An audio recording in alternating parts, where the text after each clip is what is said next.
Good morning, Joe. Hot enough for you? Not yet. Give it a few hours.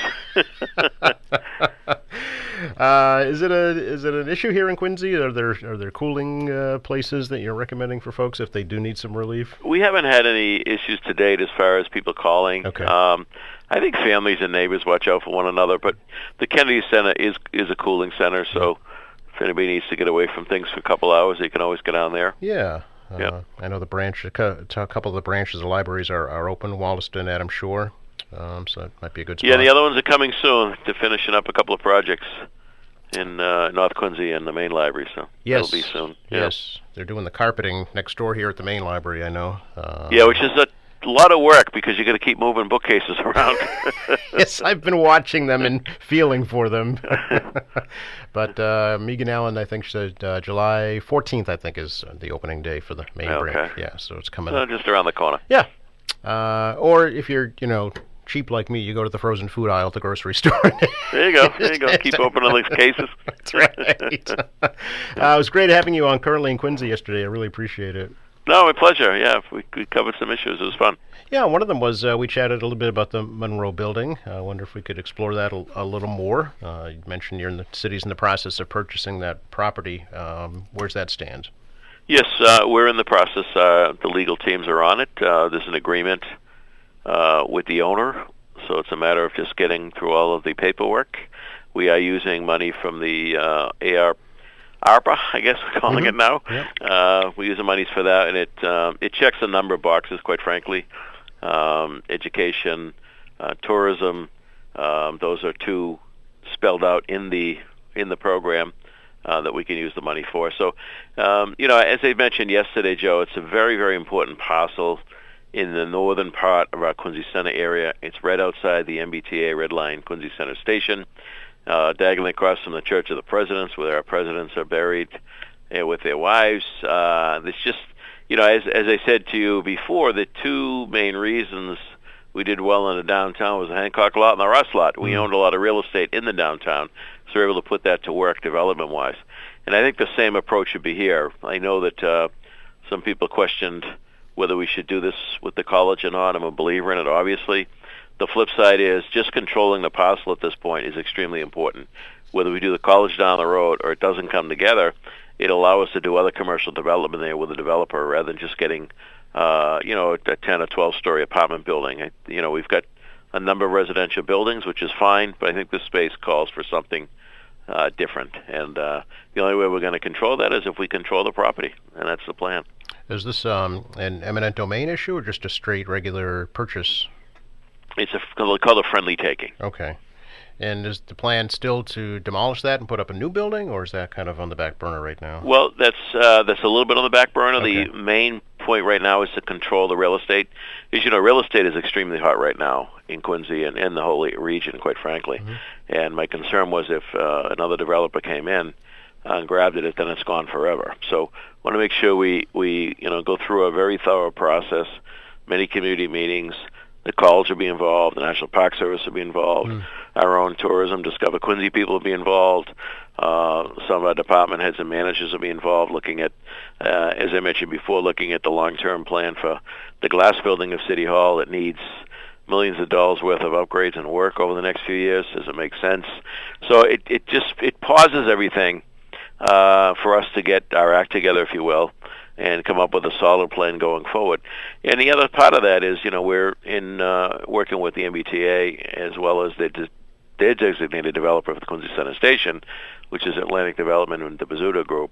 So this, gives us an equal seat at the table with the land we buy and own around the station, what the T owns, and of course what the developer has in mind. So it's too important a parcel to just let sit there.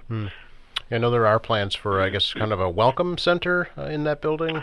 Yes, that should be open very soon, and obviously temporarily till we decide what's going on. But the corner where the Grand Asia Fashion facility was, it's a real good corner.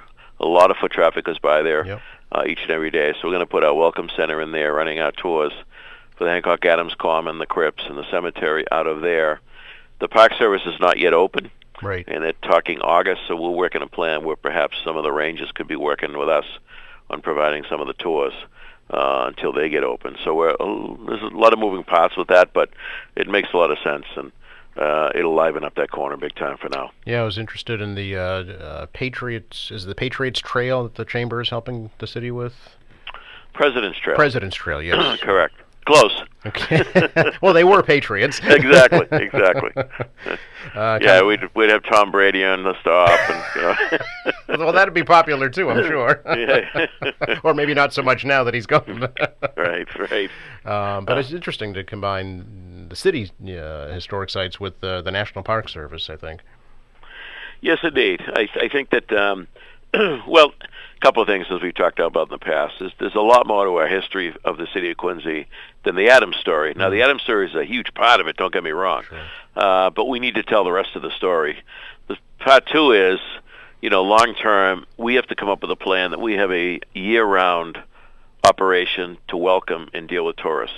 Right now, the Park Service is seasonal, and it goes, roughly April to November. Mm-hmm. You get people that come here looking, and you can't get in the church to see the crypts. You can't get into the mansion, the birthplaces. So if we've got some other facilities to help tell the story year-round, I think it'll go a long way. If we want to be, a prominent city that really pushes the tourism, then we got to act like it. And so we've got some work to do to get there. But I think we're just around the corner. All the ingredients are there. I think with the addition of the Hancock Adams Common, the General's Park, there's more destination places for people to visit and see the story of Quincy and its heritage. So a lot of work to be done, but we've come a long, long way. Yeah, and all in preparation for Quincy 400 in just a few years, right? You got it. Yes. It's creeping up on us. Sure is. Oh, goodness. Well, we kind of lost a year and a half with the pandemic, so. Indeed, yeah, for sure. Can we talk a little bit, Mayor, about fireworks? In City Hall, or just in general out on the... The real kind. Yeah, the real ones, the ones we enjoy. Yes, we've already had beautiful ones for Flag Day, but I understand the Bay Point restaurant's coming back again. Yes, Kevin Hines, who's a proud U.S. Marine, by the way, the owner, him and his son, in really appreciation for the business of people that live around here, Quincy, Weymouth, and so forth, that enjoy the Inn at Bay Point. We'll be doing the fireworks again on the Town River, which is obviously right behind the restaurant. I don't know if you've been over there, Joe, but yep. When you get out the backside of that restaurant, there's a deck and another deck that steps down. You're right on the Town River. It's a gorgeous spot. You'd never know you just a couple blocks in from all that traffic on 3A. That's true. It's really a great spot. So it's a perfect location to hold a fireworks display. So we thank the Hines family and certainly encourage people to enjoy the show. Yeah, Sunday night around 9:15, and it's of course free for spectators. They're having their own private viewing party at the restaurant too that folks can make reservations for. So yeah, I'm sure they'll be jammed. No question. No we just encourage people to please be respectful of, if you're driving around to try to see them, that neighborhood, please don't block driveways or block the corners. So obviously emergency vehicles need to get through in case of an emergency. So sure. Be people careful of that. But we thank the Hines family. It's a great thing for the city. Appreciate it, Mayor. Stay cool. You also. Thanks, Joe. All right. Yep. Bye-bye. Bye now.